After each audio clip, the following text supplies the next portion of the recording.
It's a pleasure now to be joined by Stuart Spencer, Group Chief Marketing Officer at AIA. AIA has risen 4 places this year in our global top 100 ranking. Congratulations to you, Stuart, and all of your employees at AIA for such a fantastic achievement. So if we start with a very broad question, how do you think the needs of your customers has changed over the course of the last 5 years? So the pandemic has been absolutely fundamental and almost existential to our industry. The drive for relevance and resonance of life, health, and wellness in the wake of such a global public health catastrophe has enabled us to drive higher levels of understanding, appreciation, and demand for all of our life, health, and wellness solutions. So we were focusing on our purpose of enabling healthier, longer, and better lives well before the pandemic struck. But what the pandemic did was illustrate how fundamentally underinsured and underprotected people across Asia Pacific were. And so, we have not stood still. We have reached the aid of our customers. We've innovated new products and services. We've completely digitalized the way we interact with our distribution, our customers, et cetera. So we've risen to the occasion, and we believe that the heightened awareness, understanding, relevance, and demand that the pandemic has created has given us a real bounce as we enter and emerge the post-pandemic era. Yeah, it's been a challenging time for everybody. And clearly, AIA is a large global company. When you're trying to deliver a marketing strategy, what do you think about when you're trying to build a global brand as well as obviously localized to specific markets? What do you think the key elements are? So our focus is Asia Pacific, has been for 103 years. We operate in 18 markets, from New Zealand to Korea to Sri Lanka and many, many places in between. So we see ourselves as one AIA, one purpose behind AIA, but we try and make sure that we are locally as relevant and as topical as we possibly can be. So in many of our businesses, we've been operating for 80, 90, 100 years, and we try to make sure that the expression of our purpose resonates and is designed to connect with the local populations. I was just in Thailand at the end of last week, and the expression of healthier, longer, better lives is really very much seeping through in Buddhist tradition, across Bangkok, upcountry, and the branding, the unmistakable AIA branding that we see really does. It becomes a familiar representation and replication across all of our businesses, but the nuances to connect both rationally and emotionally with consumers have really developed over time. And I'm very proud of actually how our teams take our one AIA and develop a very local expression. And clearly, as you said, your customers are very important to you. I wonder if you could give us an example of where a particular customer insight has driven a change in strategy or influenced your strategy within AIA.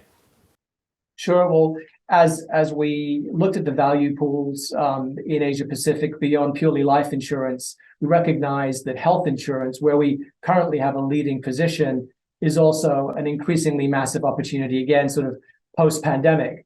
So the design, development, and formulation of our broad integrated healthcare strategy, which goes beyond insurance, it sees AIA as a protector, as a payer, but also moving along the continuum as a partner, where we own clinics, where we own provision, and where we develop what we call a more vertically integrated strategy, providing better experience, better access, better quality care for consumers, our customers. So we took a lot of the strategic insight emerging from the pandemic and looked at our strengths, looked at value pools, and made the strategic determination that we needed to really double down on healthcare, and doubling down on healthcare to be more relevant. Again, when our customers are diagnosed with an illness, we don't want to simply pay a claim and then walk away. It's at those moments of truth where we want to be working in partnership with our customers in partnership with providers, doctors, clinicians, etc., to ensure that the pathways and journeys our customers embark on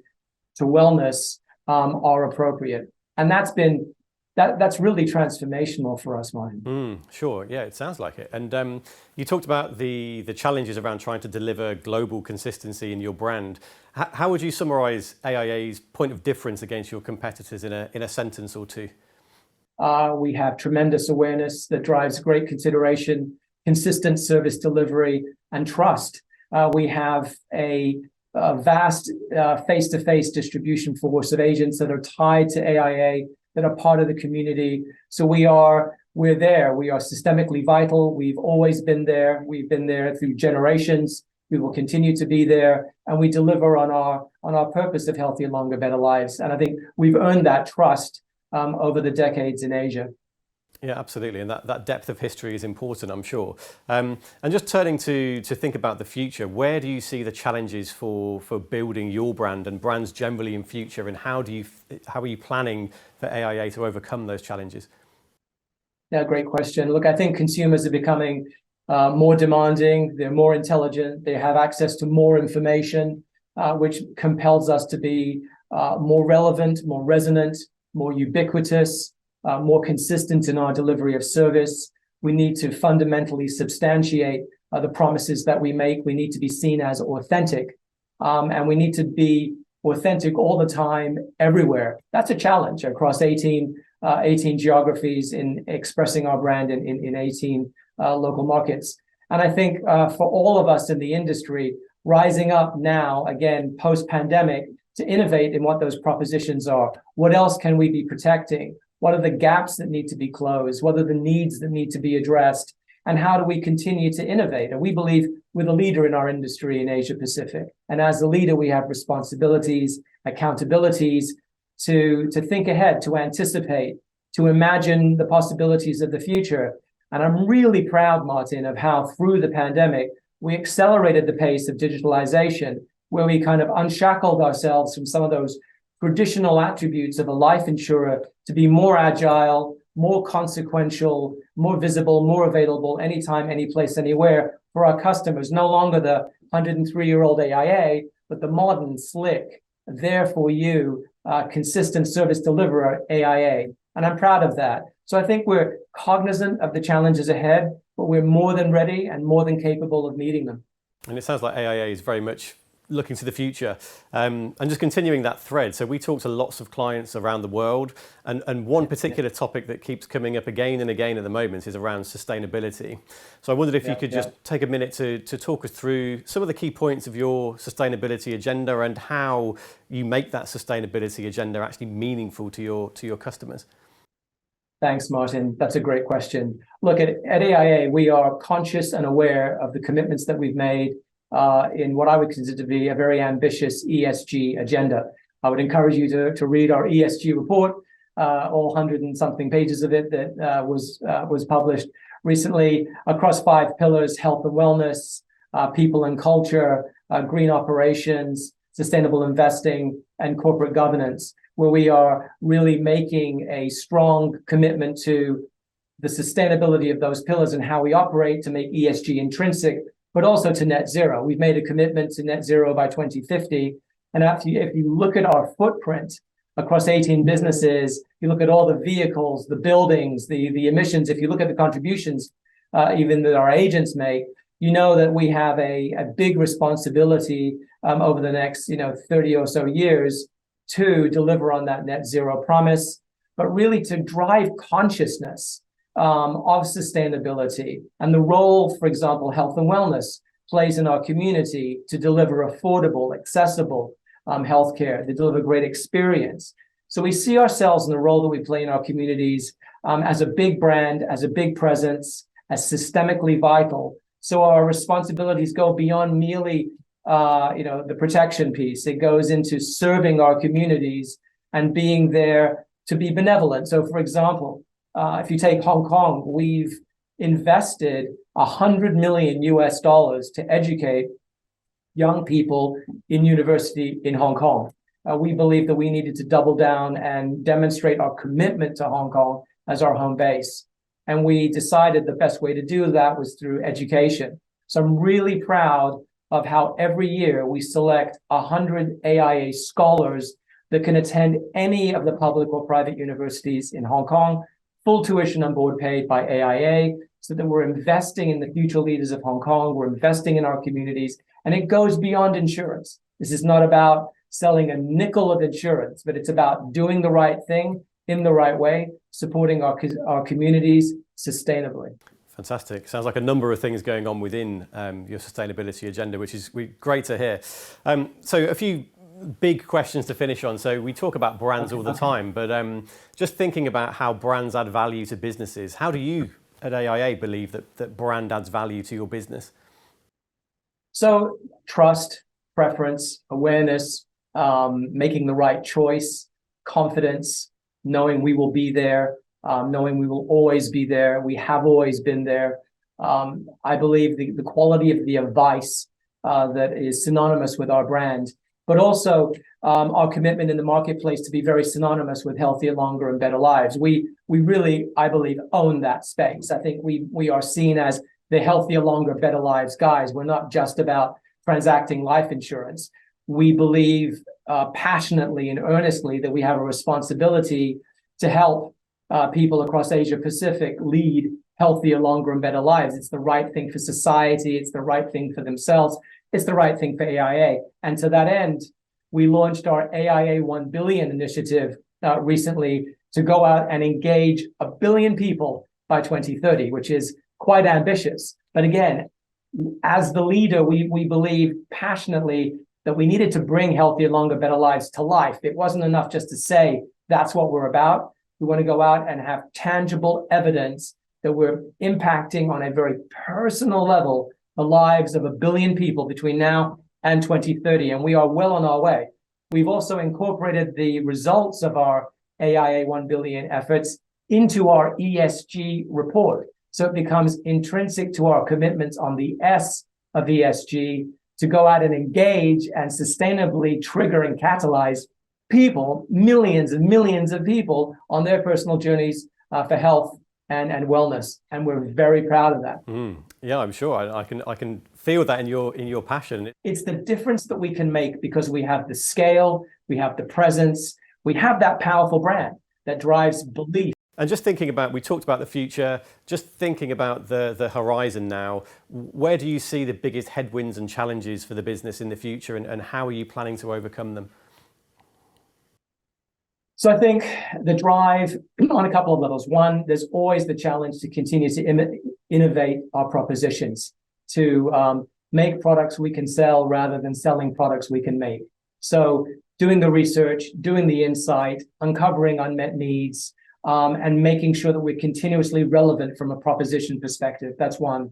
The second piece is, I would say, making sure that consumers are able to interact with us on their terms, anytime, any place, anywhere, and being really able to establish that across the geography on a very consistent, stable, reliable, dependable basis. I'd also say from a distribution perspective, we want to be able to be acquired and relevant and interacted with on the consumer's terms, however they want to buy, redeem, you name it, whether it's face-to-face, whether it's online, whether it's at a bank. We want to make sure that we have the distribution footprint that remains relevant and sustainable as attitudes and behaviors continue to evolve over time. And again, through the pandemic, we saw this incredible pivot. The pendulum swung towards digitalization in an industry that had not digitalized to the extent that others had, certainly compared to banking. And then final question. So we've talked a lot about consumers, about customers. It's easy to say that we listen to our consumers and listen to customers, but how do you do that? How do you actually maintain that connection with your customers? Thanks. Look, on many levels, our tied agency force are an incredible pulse check and ear to the ground in the markets. I mean, our thousands and thousands and thousands of agents have millions and millions of customer relationships. They have micro communities within those relationships. I was just, again, as I said, in Thailand, seeing some of our top agents. Those agents may have 500 customers. They interact with those customers through digital means through Line, for example. And so they've got their ear to the ground. There's a virtuous circle of feedback loop that comes back to the organization. We track CRS, NPS. We have millions of inbound calls into service centers that we support across the region. We get a lot of insight, analytics. We've invested in tremendous amount in data and analytics. So we're listening. We're paying attention. We want to know what our customers think. We do a tremendous amount of other research to figure out what's next. How are attitudes changing? How are behaviors evolving? How do we then need to evolve to meet those needs and opportunities head on? So it's become very intrinsic to how we operate and how we function, so that we're much more customer-centric, much more customer-led as an organization. I think insurers in this part of the world have always tended to be very distribution-centric, where large agency forces have conversations with customers and own those customers. And that was the case for decades. That's changing dramatically, where now our tied agents see the relationship with AIA and the customer as a triangulation that makes sense, where it's a win-win-win. We provide insight, analytics, digital tools to help our agents become more productive, more effective, more efficient. We're using insights to determine what customers want to buy, who wants to buy what, when. So we're using the power of the insight to help drive our agents' business and drive more relevance in the engagement with our customers. And I think overall, we're at a good place, a very good place. That's great to hear. And yeah, obviously engagement is key. Well, Stuart, thanks so much for your time today. We've learned such a large amount about the AIA brand in such a short space of time. Congratulations again to you and the team on this year's performance, and hope to see you in Hong Kong sometime soon. Thanks. It's been an honor. It's been a pleasure. I really enjoyed the talk. Sure. Thank you.